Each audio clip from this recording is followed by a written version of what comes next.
Hermano, estamos viendo las causas de la división del reino, estamos viendo cuáles fueron los motivos por los cuales Yahvé llevó a ese pueblo de Israel al exilio, tanto a Asiria como a Babilonia, con esa división del norte y del sur. Vimos dos profetas, vimos a Elías, vimos a Eliseo, y hoy quisiera, hermano, que viéramos el libro de Abdías. Abdías es un profeta. Abdías tiene un solo capítulo. Y yo quisiera preguntarte a ti, hermano, ¿qué has oído tú del profeta Abdías? ¿A quién habla ese profeta en el libro que lleva su nombre? ¿Y qué les dice, hermano? ¿Qué crees tú que les dice? Le va a hablar a un pueblo, hermano, que se llaman los edomitas. Los edomitas eran descendientes de Esaú, ¿te recuerdas, hermano?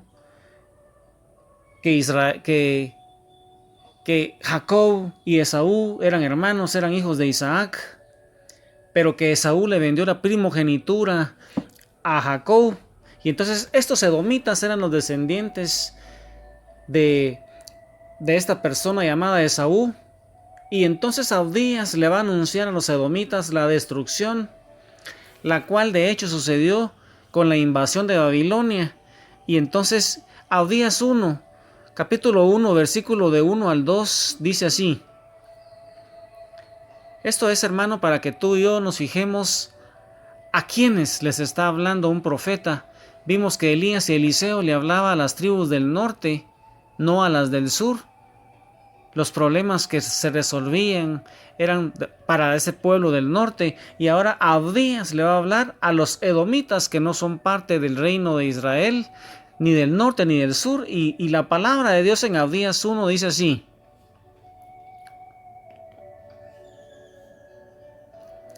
visión de Abdías. Palabra del Señor Yahvé sobre Edom. Acabamos de oír un llamado de Yahvé, un mensaje que manda a las naciones. En pie de guerra, levántense y ataquemos a Edom.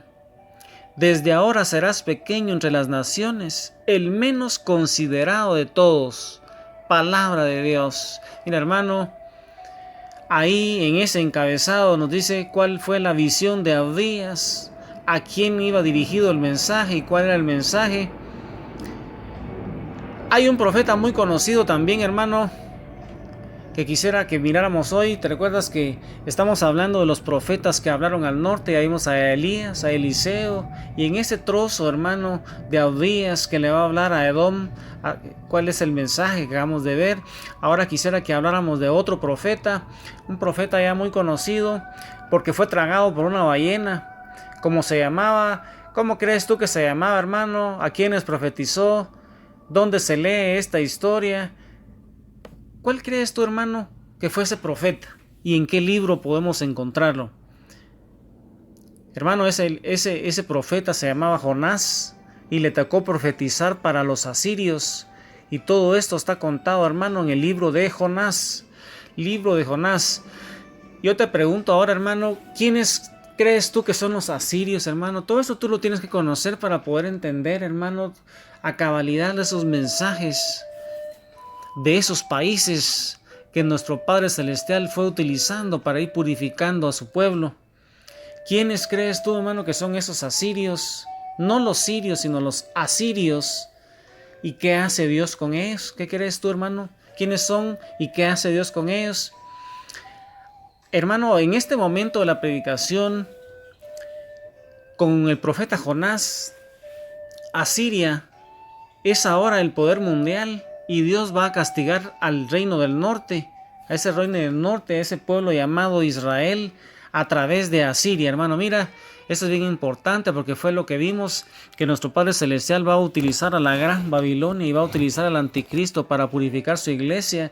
Pues aquí en el Antiguo Testamento, hermano, estos asirios van a ser ese instrumento que nuestro Dios, nuestro Padre Celestial va a utilizar para castigar esa rebeldía del norte. ¿Te recuerdas, hermano? Con esos reyes, con Jeroboam, con su esposa, con Ahab, con Jezabel, cómo llevaron a idolatrar a ese pueblo, apostatando de su fe, renegando de su fe, dejando la adoración al Padre Celestial, que había hecho con ellos una alianza, y siguiendo a Baal, siguiendo a Moloch, cómo ese pueblo se fue contaminando, hermano, y ahora todavía les manda otro profeta, además de Elías y Eliseo, y les manda a Jonás.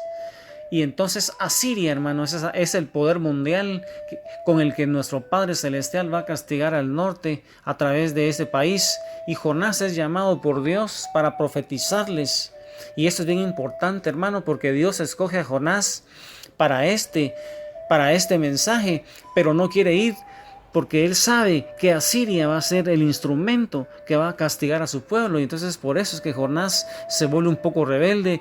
Y yo te hago una pregunta a ti, hermano, ¿por qué se opone Jonás entonces a ser enviado a Asiria? ¿Por qué crees tú, hermano, que Jonás, un profeta que profetizó al norte de Israel, fue enviado a Asiria?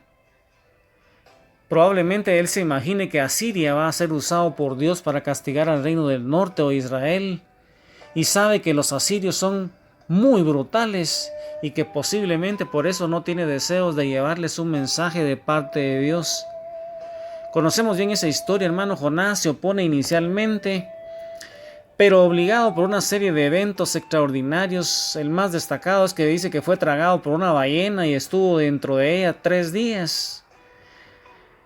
Al final termina llegando a Nínive y cumpliendo lo que le encomendó el Señor, que era llamar a los ninivitas al arrepentimiento, a la conversión, y recorre esa gran ciudad y profetiza que si no se arrepienten será destruida. Le va a decir, ese es el motivo de la predicación, la materia de predicación de Jonás.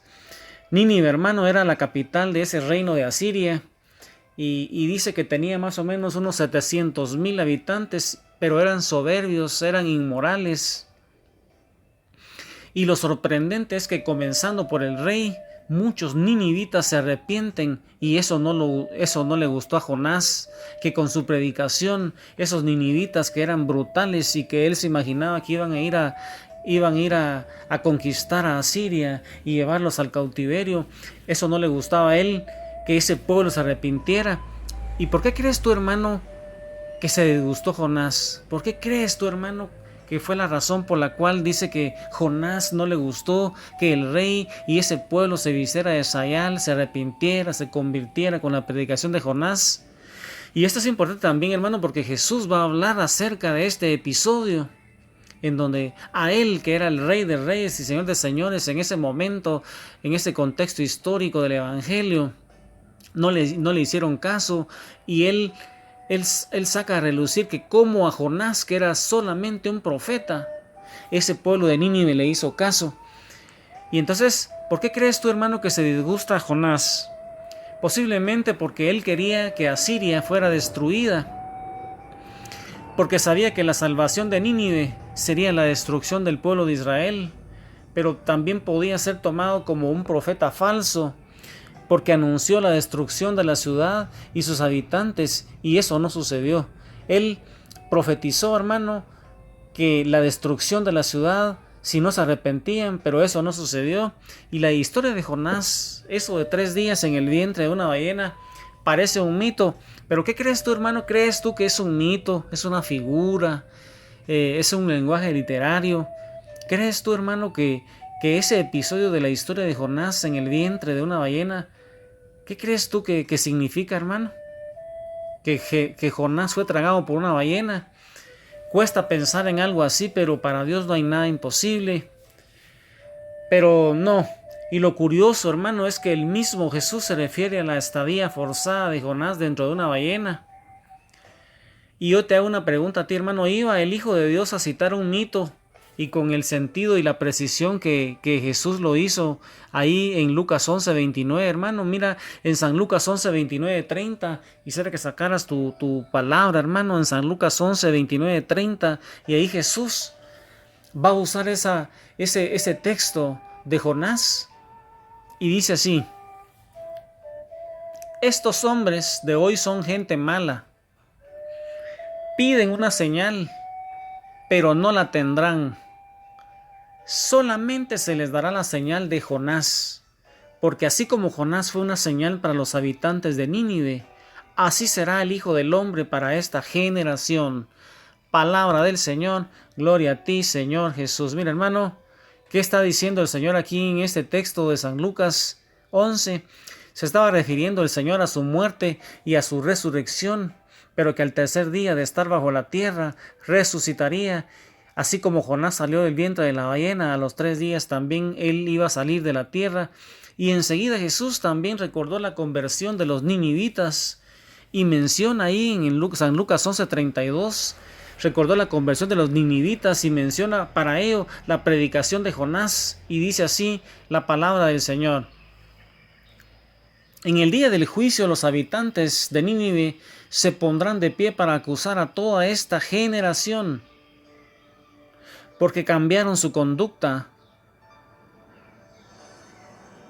A toda esa gente, porque cambiaron su conducta con la predicación de Jonás. Y aquí hay alguien mucho mejor que Jonás. Palabra del Señor. Gloria a ti, Señor Jesús. Mira, hermano, ¿qué sucedió entonces después de Nínive? ¿Qué crees tú, hermano, que sucedió después de Nínive? Mira, hermano, cómo Jesús entonces habla de ese texto de Jonás en San Lucas 11 para enseñarle a este pueblo de Israel que en este tiempo todavía no creía en el Mesías y no sigue creyendo. Y con estas enseñanzas, al lado de María Santísima, meditando el rosario, recuerda, hermano, que estamos hablando de esos profetas que le hablaron al reino del norte de Israel. Ya vimos a Eliseo, vimos a Elías, a Odías, que le había hablado a los edomitas, pero que ahora Jonás le había hablado a los ninivitas, pero también le había hablado a ese reino del norte. Y cómo esos asirios iban a ser el instrumento por el cual nuestro Padre Celestial iba a juzgar a su pueblo por esa gran apostasía, por esa idolatría, hermano. Y esos pecados, hermanos, se están repitiendo. Ya no son los mismos personajes, pero la gran apostasía con la gran Babilonia, hermano, es algo que hablamos cuando hablamos de escatología católica. Sigue rezando el rosario, meditando las Escrituras con María Santísima.